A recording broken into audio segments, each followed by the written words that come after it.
Whew, it's glorious. It's a new day, full of sound and light and expectation. This day has been waiting for you. This day has been waiting especially for you, to embrace you, to guide you. This day has been waiting across the screen, open arms, wider than that, just for you. This is the day we have been given. Let's not waste it. Come now and let us worship together. Please rise and body your spirit for our first hymn in the gray hymnal 126, Come Thou Fount of Every Blessing.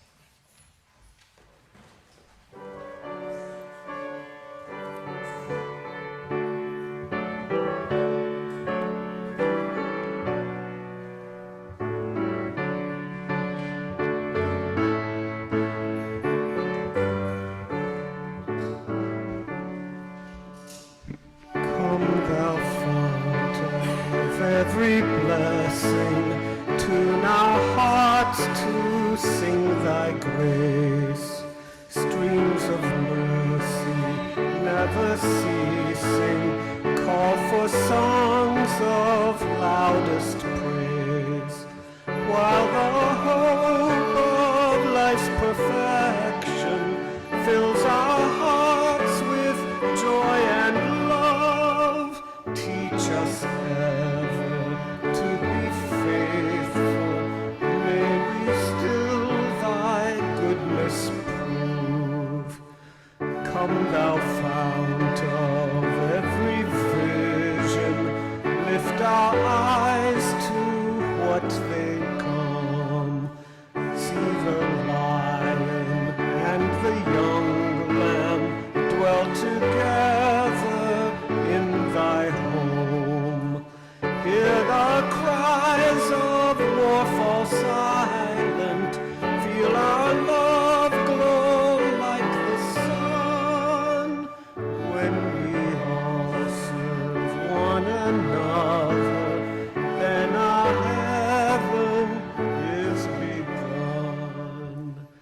Come thou fount of inspiration, turn our lives to higher ways. Lift our gloom and desperation, show the promise of this day. Help us bind ourselves in union, help our hands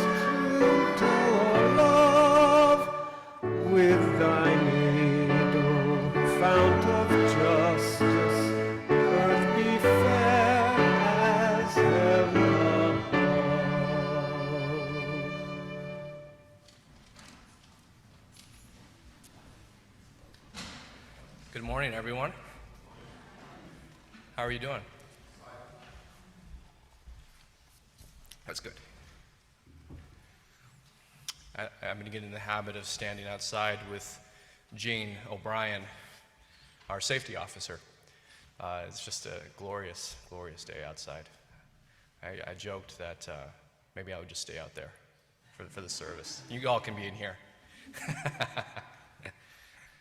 It's just really wonderful to be here. Orthodox Easter, for those who are keeping track. And I'm really glad to be able to do this service with Melissa Smith, who has lived and breathed Russian history and culture. So I think this will be a very special service. We have many events that are going on beginning today and throughout the week. Creativity. Who considers themselves creative in some way? You all should be raising your hands, actually. That was a trick question. All of us actually are creating our lives. All of us are actually creating this moment. All of us are creating everything that's happening for our entire community and our world in ways we understand and in ways that we don't. But we are all very creative. And so if you want to join me in talking about creativity as a theme, that's the worship theme for May, I'm thinking about doing a couple things different next month. Maybe a blessing of the animals service, maybe. A couple other ideas. If you want to join me and think about how we can apply creativity to May, Schweitzer Lounge downstairs after coffee hour, 12:30. It's open to everyone. We're also going to be on Zoom, thanks to Andy Crabb. You can join me for that. And there's a special date, please put this in your calendar. April 26th, 3 to 5:30 p.m. Beth Foster, who is, I believe, the longest member at this church. I know Beth came, was it the early 50s or mid 50s? It's been a long time. It's been a long time. But she has experiences of ministers that I've read about in textbooks and has been a part of this congregation and part of this city for many decades, offering her talents and her presence and her love. And she's going to be moving to Minnesota at the end of April. And we want to give her a proper send-off. So save the date. That's going to be Wednesday, April 26th, 3 to 5:30 p.m. In Channing Hall. We'll have a nice party for Beth Foster. And then, if you really, really want to party, keep that going, we also have yin yoga to bring you down afterward, right afterward at 7 p.m. So you can make a day of it if you want. Cake and yin yoga with Ashley Davis at 7 p.m. Now, Melissa Smith for our chalice lighting.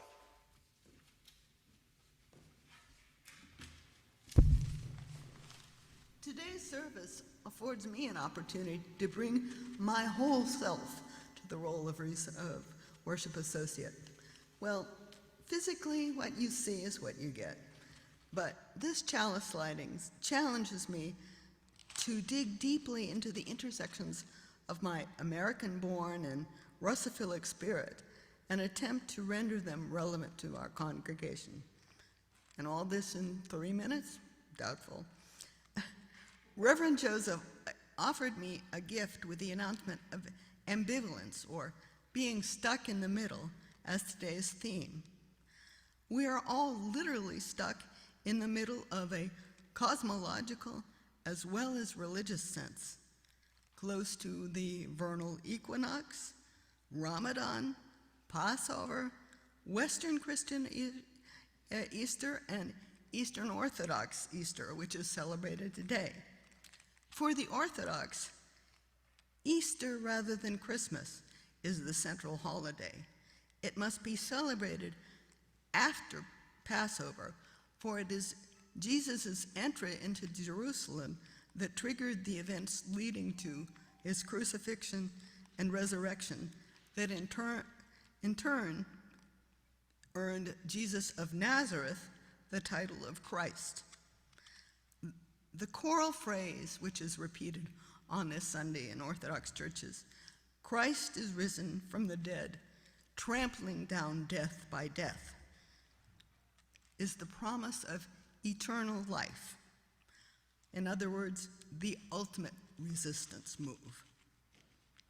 Whatever your own relationship to these various signifiers, we come together with a chalice lighting that signifies the unifications of our spirits in worship, giving us a heightened sense of community, wisdom, and courage to face the challenges of our individual and collective lives.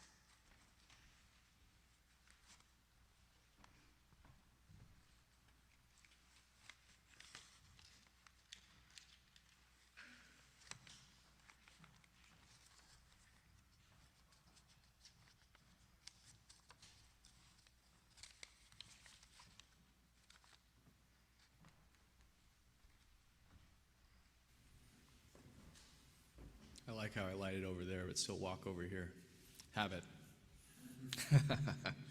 Please join me in reciting our covenant, which is found in the order of service. And as we recite it, pay attention to every line, because I'm going to go through some of it in the sermon today.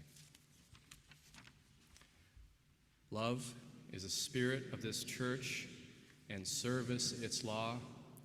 This is our great covenant, to dwell together in peace, to seek the truth in love, and to help one another.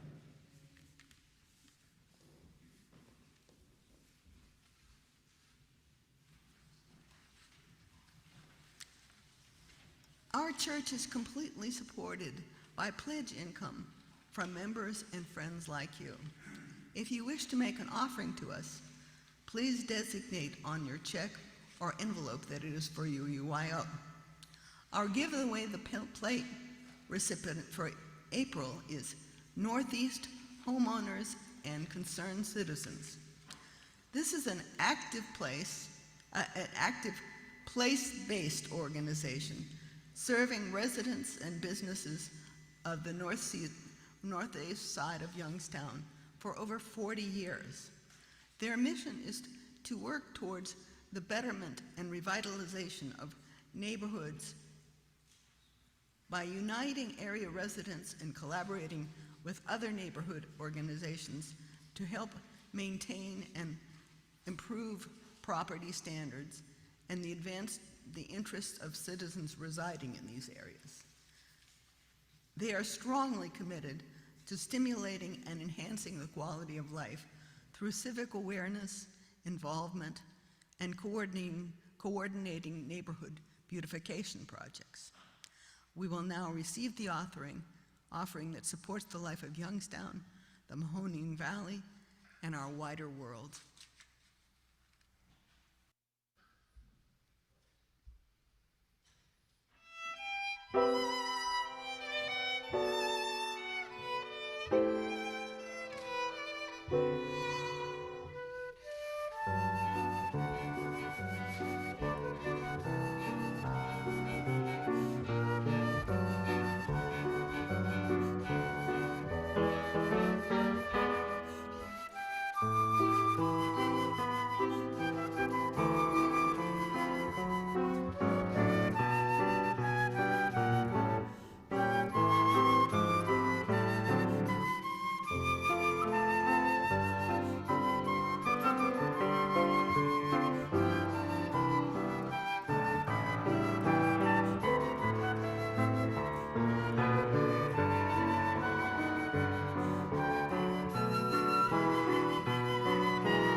time for meditation.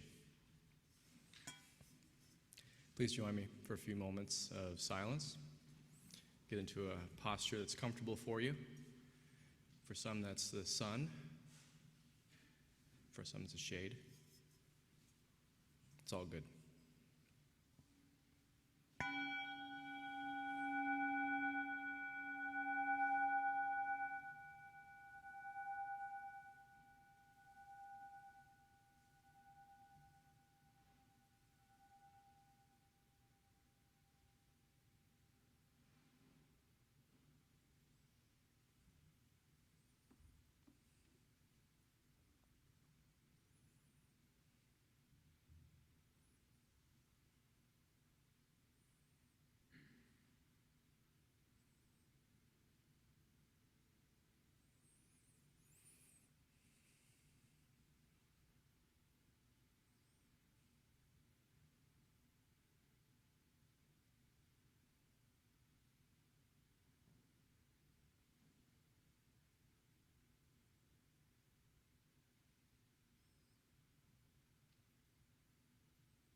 Our first reading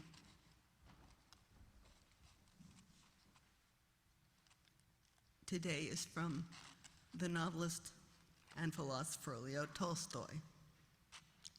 Throughout his life, Tolstoy grappled with universal ideas about the meaning of life, of love, death, and history, and endowed his literary alter egos with internal monologues that reflected the author's own struggles. In War and Peace in the 1870s, this internal monologue is that of Pierre Bezukhov, who is briefly imprisoned by the French in Moscow following his clumsy attempt to assassinate Napoleon Bonaparte. Pierre's worldview is reshaped in prison through a very personal encounter with a simple Russian peasant named Plato Katayev. And I'll find the reading for you in a second.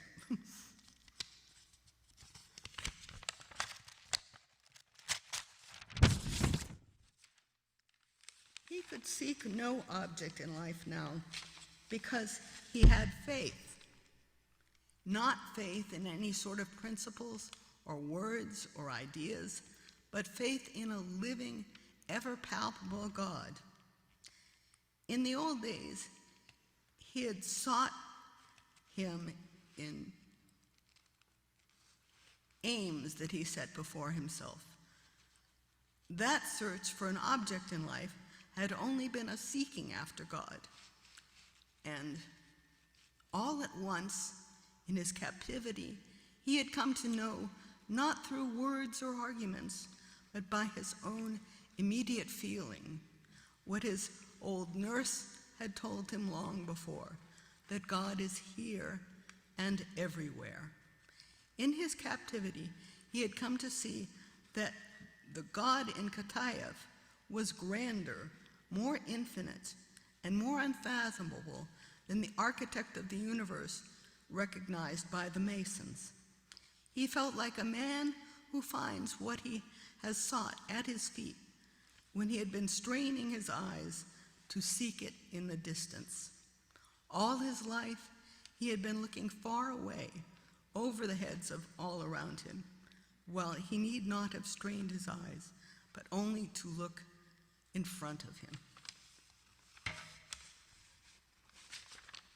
Our second reading is from the poem written by who is better known as a novelist to us, Boris Pasternak.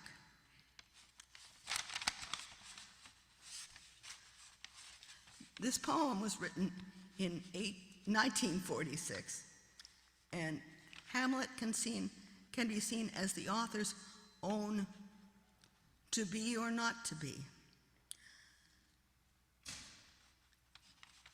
The monologue of the persona is the persona of an actor who is taking the stage in the play Hamlet.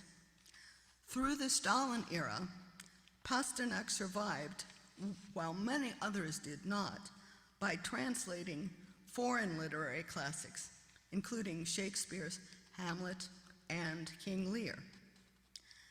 Pasternak's own post-Stalinist to-be was his novel Dr. Zhivago, which was not deemed publishable in Khrushchev's thaw period after Stalin in 1957.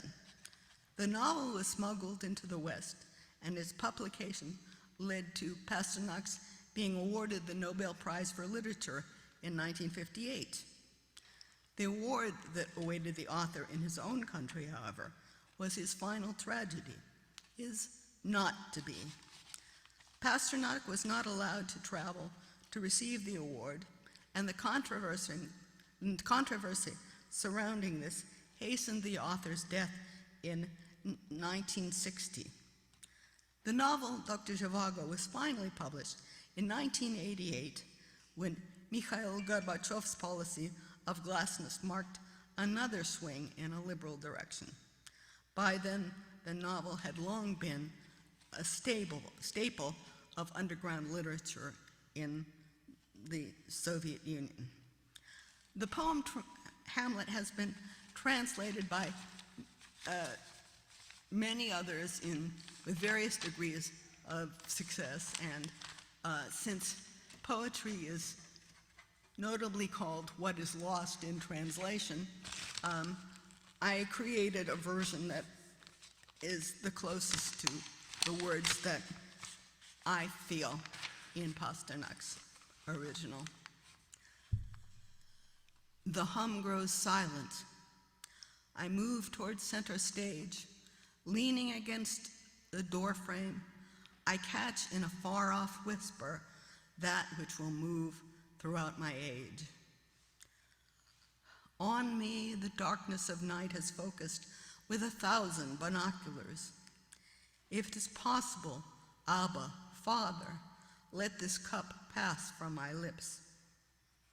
I love your strict conception, and I agree to play this role. But a different drama is going on now, so please release me for the nonce. But the order of the acts is set, and the end of the way inevitable. I am alone. All ends in hypocrisy. To live a life is not a stroll across a field.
This is probably one of the best spring weeks I've ever experienced in my life.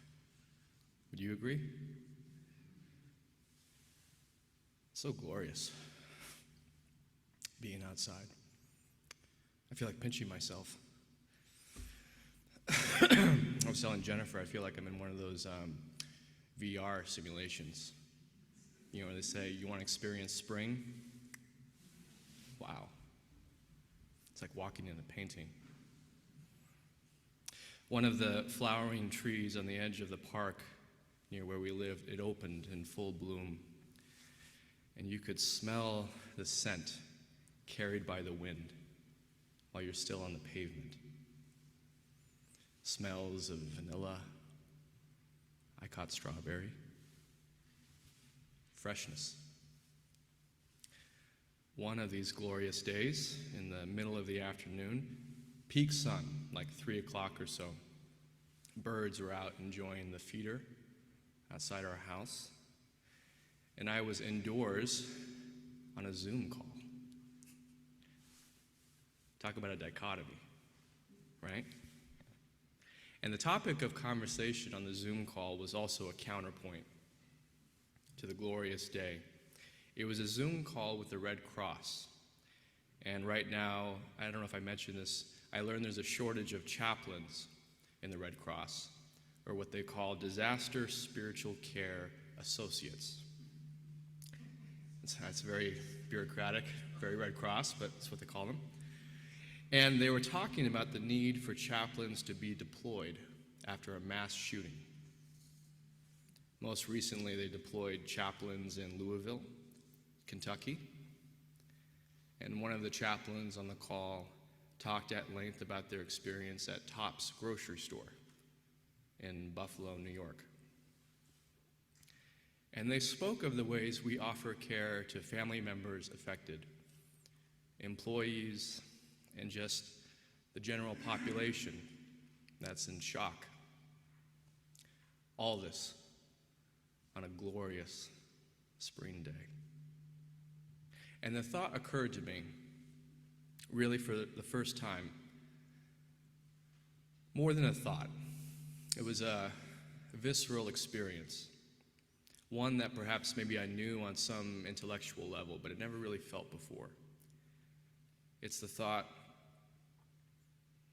it's always like this, isn't it?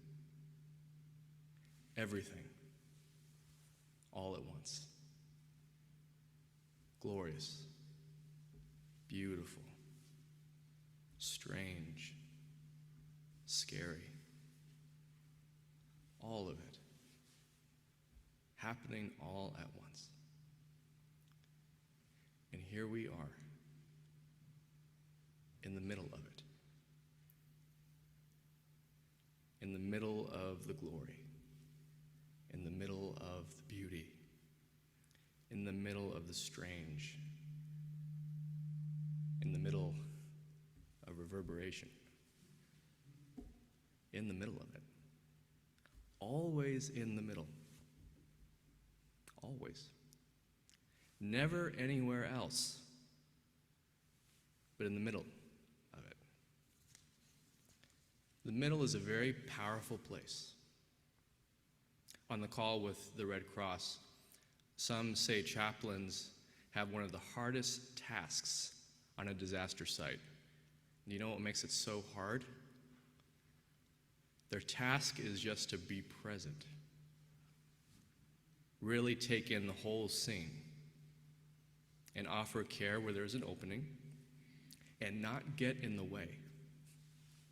They said the most common instinct in a situation like that is to try to do something. get someone a bottle of water, go fill out a form, just do something. But they said the spiritual caregiver has the simplest and most difficult role. There's nothing for them to do but be there in the middle of it and be present for others who are often so busy doing things they can't process what actually is going on inside them. It's the simplest and most difficult thing to be there in the middle of it and not escape, not trying to get out of the middle, staying in the middle. Of course, many of us have the experience of feeling stuck in the middle of things, even on a personal level, stuck between our reality and our aspiration, stuck between our current reality and the goal we have. Some of us feel stuck feeling that we're not doing enough, not applying ourselves as fully as we could to our life, or the opposite, which I think is actually more common for people in this congregation, overexertion, doing too much, not able to really be there as fully as they can for their actual life. And we feel that gap, the place we are, place we want to be, and often that is the place of resistance, stuck in the middle between where we are and where we want to be. And we get even more stuck when we make this more than personal, I think, and consider the whole culture. And we see where we are, and we see where we could be. And the reminders of where we are can be discouraging, really hard to take in. We still find ourselves in the middle of the glory, in the middle of the beauty, in the middle of what is strange, in the middle of what is scary. And our faith tradition has a very peculiar trait. Have you noticed that our faith is very peculiar? It is. It's peculiar because it takes for granted this kind of ambivalence, this feeling of being in the middle, unsure, even anxious. And it doesn't remove us from there. It's comfortable in an odd way with leaving us in the middle, not sticking to this, not sticking to that.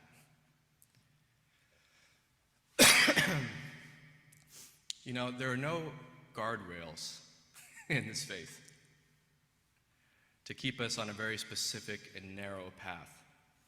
It's a faith tradition very comfortable with letting us wander about. Have you felt that? And for some, that is incredibly anxiety-producing, which I completely understand, actually. There is a lot of leeway in this faith tradition, but it doesn't leave us stranded there either. I learned this image from a Midwesterner. I'm not going to say who, because I might have gotten this wrong. This is my memory.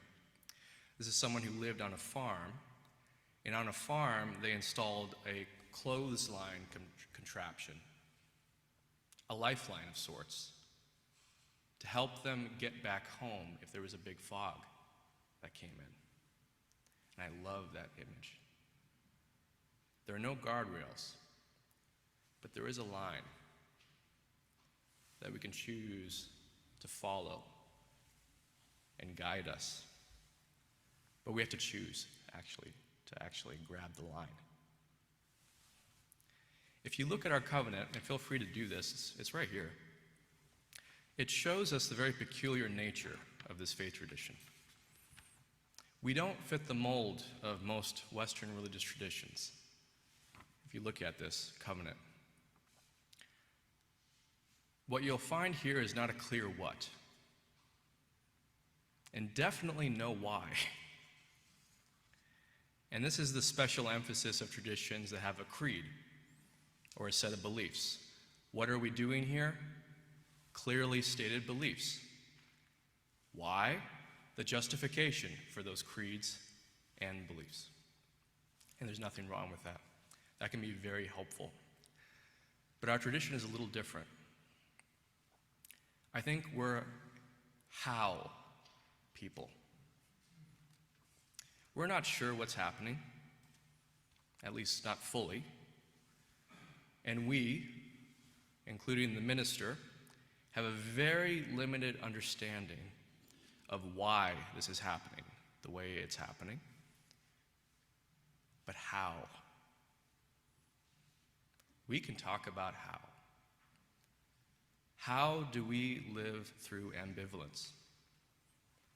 How do we navigate doubt and faith? How do we spend our day on this earth? We can talk about how. And this is a very particular approach to living our lives. The backstory and the ultimate destination of our life are not the most central aspects of this faith. It's the middle. It's how we navigate and live through our life in the middle of things. In my opinion, it's why we're actually here. And you know what? That's another wonderful, peculiar thing about our faith.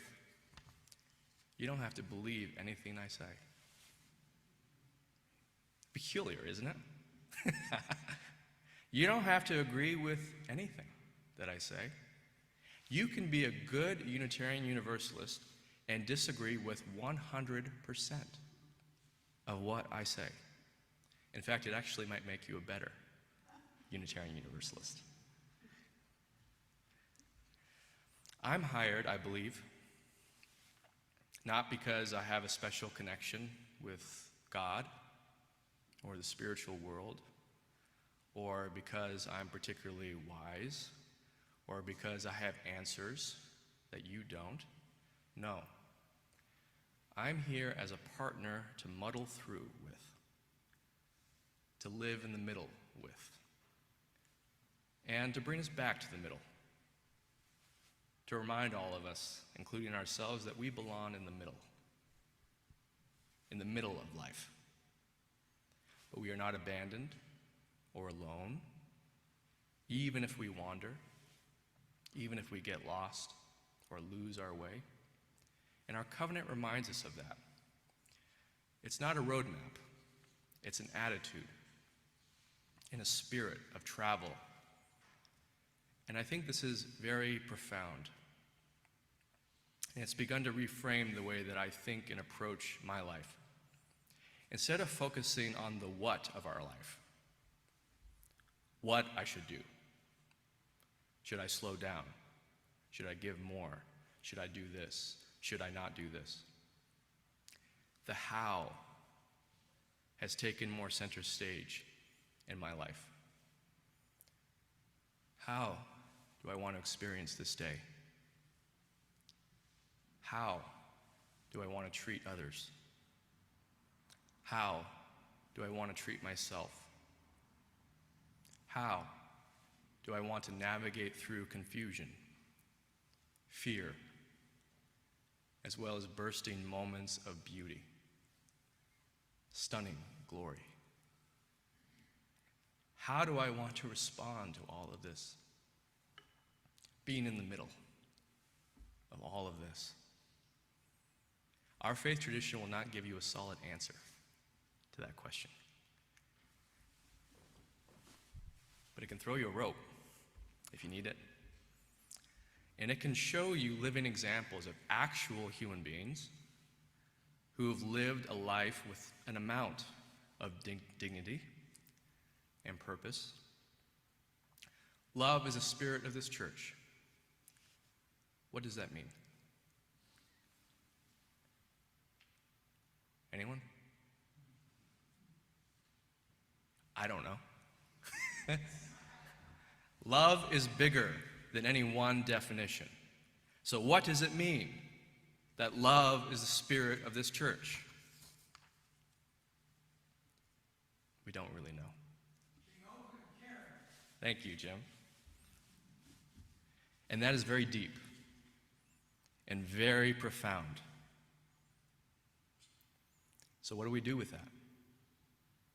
Hang on. Yes, we hang on. And we serve. Service is its law. And I want to emphasize, this might be the most important part of the sermon. I'm not sure. I'm usually wrong, but I think so. Service is not a what. It's a how. We are not service robots. We don't come here just to receive tasks and then go carry them out dutifully. We are not here to learn how to do more. We're not. We're not here to learn how to do less. We are taught how to see service is our very nature. It's the expression of who we are at this deep, fundamental level. We serve, why? I cheated, I gave you a little why. To express our life. It's not something special. And if we see service as a how to live this day, how we show up, service really becomes quite big and open. When I hear the phrase service is its law, what kind of law do you think that is? Huh? Have you ever thought about that? We recite it every Sunday. What kind of law is that, service? Did we ever break that law? Jim, it's like I planted him. Do we ever break that law? Yeah, is this a law like pay your taxes on the 18th of April? Is that the law we're talking about when we recite? I don't think so. It's a natural law. It's a law like gravity, not a law like go pay your taxes. Go do your thing. No, it's a natural law. It's how we show up for ourselves, how we show up for others, how we treat others. Nothing fancy. All that is service. Noticing how we can more fully serve in very subtle ways. Maybe listening here might be a little better rather than talking all the time. Or you know what? Maybe it would be good to say something here. Or see if someone needs a drink of water. Or if someone needs to go outside and enjoy the sunlight for a little bit. All that is good service. It's how we are with others, not exactly what. And I find that the what can come out of the how we are with each other. And the other parts of the covenant, they're there to kind of check ourselves, to check our service, to check how we're living this day. Is the way I'm showing up allowing myself and others to dwell more deeply in peace?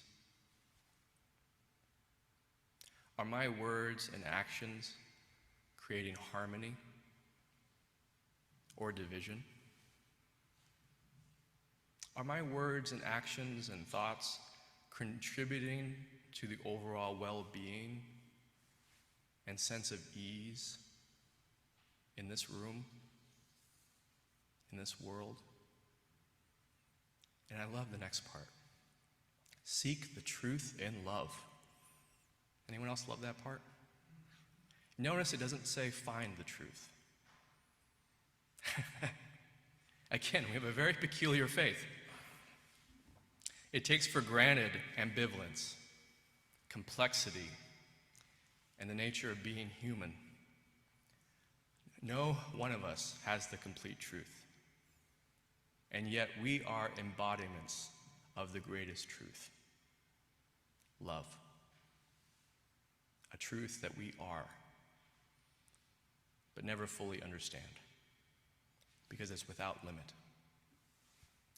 So we travel, seeking high and low for new expressions of truth, and we will find them if we truly seek.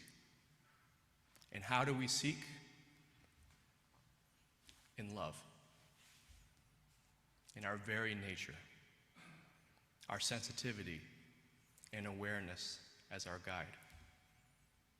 And not just our internal sense, but how others experience us, how they feel treated in the search.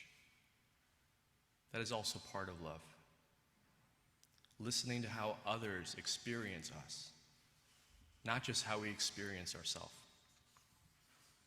And the last part of the covenant is maybe the best part, because it's the most plain and simple. How should we live? How do we experience true love? How do we find the truth? Help one another. And on a deep level, seeing how helping ourselves is also key to helping others. It's a back and forth.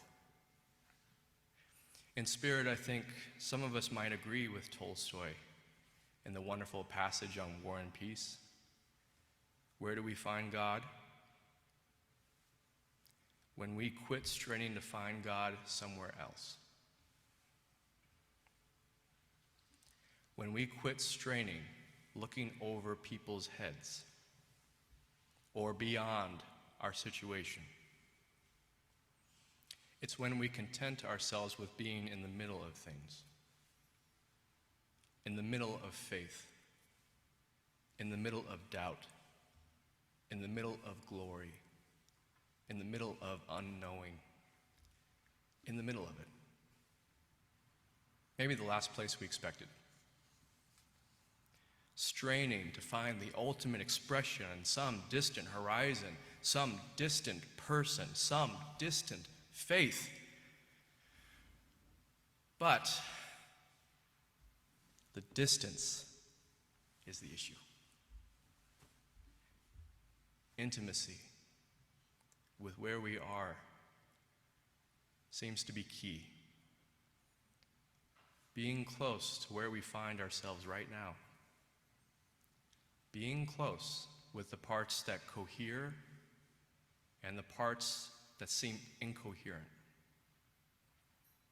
When we quit straining to find the truth someplace else, or in a version of ourselves that is somewhere else, maybe someone more service-oriented.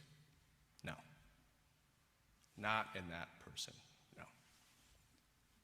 In this person. In that person. In the person that is here. In the middle of things. And you know, some days I agree with Shakespeare, and some days I agree with Jesus. I'm comfortable being in the middle of that, in that ambivalence. I can see that to be alive is to make some fundamental choice of what it means to be, and definitely what it means to not be. From that, there is no escape for those who seek the truth.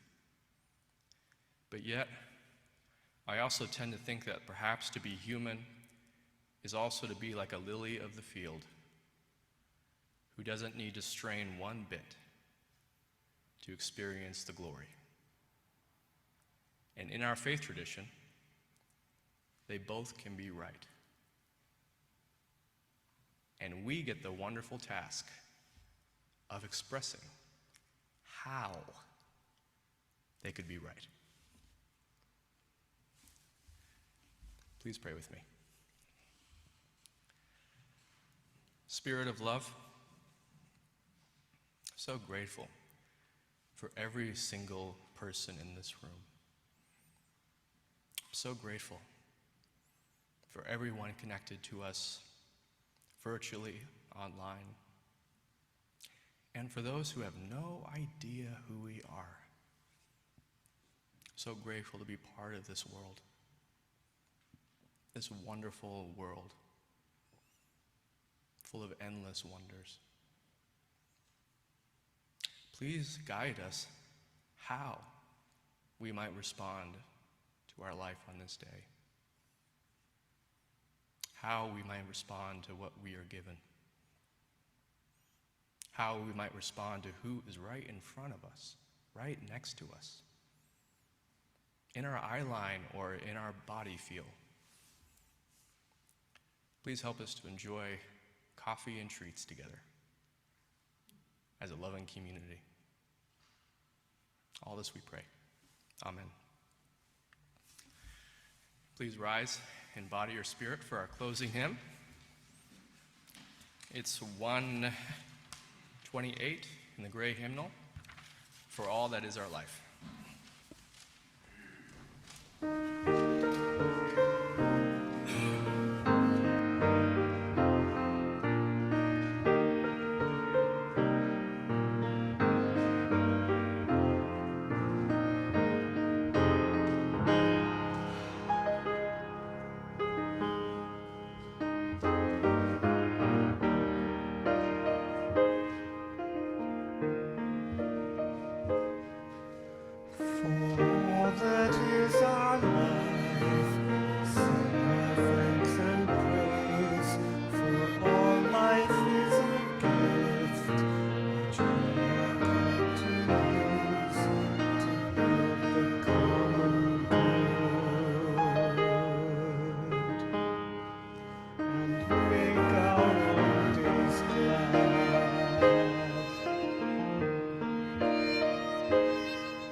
An afterword on Tolstoy. In later life, Tolstoy gained worldwide recognition and influence on the lives of people such as Mahatma Gandhi for Tolstoy's philosophical formulation of non-resistance to evil. There's that word resistance again, but non-resistance. On the cusp of the 20th century, Tolstoy famously gained excommunication from the Orthodox Church for his unorthodox views on Christianity. And today, we extinguish our flame, but not the light of truth, the warmth of community, or the fire of commitment. These we keep within our hearts Until we meet again.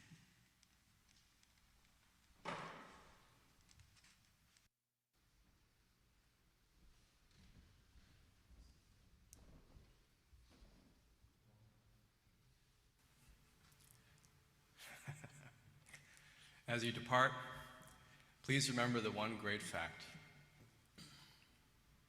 You are loved and never truly alone.